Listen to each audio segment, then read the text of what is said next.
as far as Wing Chun is concerned, this position, whether we're standing like this or we're standing like this is called Bai Jong. What does Bai Jong mean? Jong. Jong is like the Mukyong Jong. Okay, it's a post. Okay, it's like a pole. Or you could say it's like a tree. Well, Bai Jong is basically putting something in front of you to make them look at it. You could say it's an illusion. Okay, so I throw out a posture like this. Now the idea is you look at me and you say I'm completely open up here and all the way around, right? And then maybe on the outside too, because my hands are right here. Well, what if I go like this? Illusion that the center's open. Yeah, this is an illusion. This is all an illusion. You would say, oh, the center's wide open, go for it. Okay, well, yeah, if I'm standing here, then it looks that way, but it's not. As soon as I come in here, I can make sure like I'm right outside of the center. I might not be like this, right? Not unless I practice a lot and I'm faster than this person. So for me to go like this, to cover my center, it would be harder being out here than it would be here. So for Wing Chun guys, it's still okay, long range, to have our hands up like this. If you look at it from a Pak Sao perspective. So you throw that punch, and I come to the outside like this. He throws the next one, and I come to the outside like this, right? So people don't just leave their hands out there, though. They're going to go like this. So go ahead and do that, right? You go 1, 2, right? So I cover that, and then, maybe he does it again. Then I follow it in to whatever I'm going to do. So he's throwing that arm out there, but I already hit him in the face.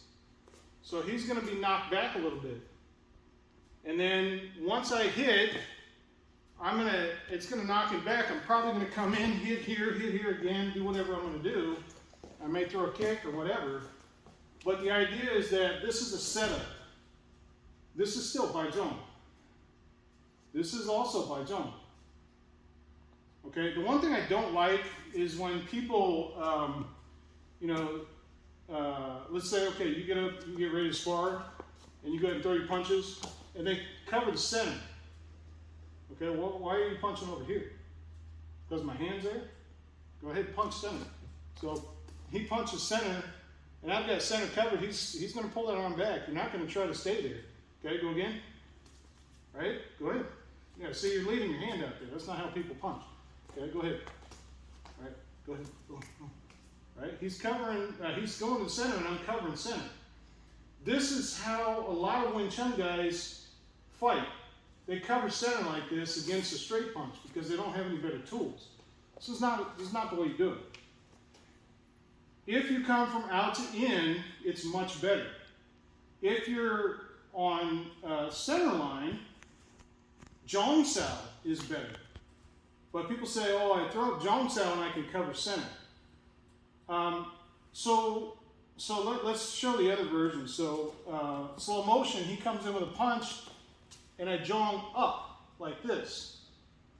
On the inside, underneath the arm, and I throw it out of the way. He does it with the other hand, and I come up like this. This is Jong Sao. Okay? So Jong Sao, I'm putting that thing right out there, and I'm covering that space. So I'm cutting upward, underneath and inside. There's another way that I know, as you throw the punch, you cut out. Go ahead. And you cut out like this from the inside, underneath, and you end up on top of the arm. Okay? He throws another punch. I may come here, and then I end up on the other side. This is a little bit different method, but what I'm saying is, it's never really a good idea to throw up the arm in the center just to let your arm get hit. You say, oh, well, you're just going to hit my arm. I'm covering the center, I'm good. No, actually, if they know how to hit hard, you're going to take damage. And you say, well, it's okay because I built up my arms really well. Well, if you're a Southern Shaolin Kung Fu guy and you see somebody do this, you know what you're going to do? So you go ahead and keep your arms up like this, okay? I'm going to come in and I'm going to destroy your arm. I'm going to hurt your muscles as much as I possibly can. I'm going to bruise them up, make them tired, get them all swelled up with fluids, make them real sore, and then you're not going to want to use those arms anymore. So you keep putting them up there, I'm going to keep hitting them. And people say, well, I'll just move my arms. Okay, well then you're not covering center then. Right? So I got you to stop covering center. So the idea is, it's not the best idea to throw your arm up there just to get it beat on. There has to be a better way. So the way that I teach, for long range, the best posture, I mean, you can still do this. Like if you're not real worried about them throwing punches and hitting you in the face, if you're far enough out so you get a fighting posture, okay? He's far enough out, I'm not worried about it. I might even do this. You know, depending on his skill level, I might even go like this. If we're out like this. I mean, I might mess with it. This is also by Jong. This is an illusion, right? So we're out here, right? Right here. As soon as he steps in, I know I'm going to kick him. Or, go ahead and step in. I might come in and destroy that leg. This is a setup. What Bai Jong is a setup. I put something in this space to show you, hey, I'm doing this. I'm wide open. That's why sometimes guys go like this when they're sparring. Right. Just so happens this is what they're putting in the middle. Okay? So it's a setup. This is a setup. This is a setup. This is a setup. Right? This is a setup. You're setting them up for something. Okay? So the idea is you put something in that space, or you give them the idea that nothing exists. You give them the illusion. You present them with the illusion that this is what reality is, and it's not actually what reality is. This is called trapping. You're setting a trap for them. So the concept of trapping is always like, he punches, and then I trap, okay, punches again, I've trapped him. But that's not always what trapping is. Sometimes trapping is with the mind. Sometimes you trap them before they move. You set the trap, and then you trap them. Okay, so the trapping starts before they do anything. Does that make sense? Yes, sir. Okay, so the Bai Jong that I prefer to set up, you can do this if you want to present them with that. That's fine. But I prefer to set it up like this because it gives them the idea that your center is open. It gives them the idea that your ribs are open. But the funny part is, it's so easy as you throw a body kick for me to go down and catch that. I can take that shot because in our school we're practicing with kicks a lot. So I can take that shot, and then as soon as I catch that leg, you're in trouble. Because I'm going to either destroy your leg, I'm going to dump you, a leg sweep, I'm going to take you down somehow, I'm going to punch you, I'm going to kick you, I'm going to do whatever comes to my mind first, or whatever's right for that situation. It's a self-defense situation. As soon as you kick, I come in here, I'm taking that leg out with that foot or that foot. I'm not going to be punching you in the face in a street fight. I'm going to break your leg. That's the first thing I'm going to think of. I'm going to catch it, and I'm going to go in like this. Okay? But when you're in a fight, you have to have an advantage. So you have to set that trap sometimes. Okay? So this is a concept of Bai Jong. Now, when I teach you guys the fighting postures, long range, close range, okay, this distance, this is a trapping range, and then grappling range, okay, those are just the three main postures. Then we usually use this one for the heaven. So we talk about heaven, human, and earth. But in reality, when we're this close, a lot of times I'm going to set it up like this because I want you to go for the center.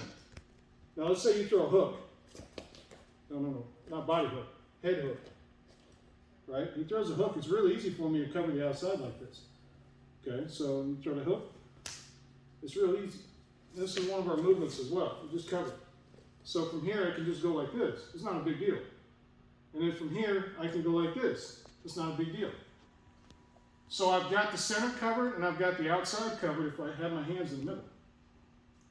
So the only difference would be the center, and like I said, I can come down and catch. Now if it's a straight kick, you do something different. You would cut straight down like this. Okay? And then with the legs, there's other methods that we use, but we're just speaking about up here. So a lot of times when I teach, I'll teach a student to fight like this. And then they might think they're doing Muay Thai.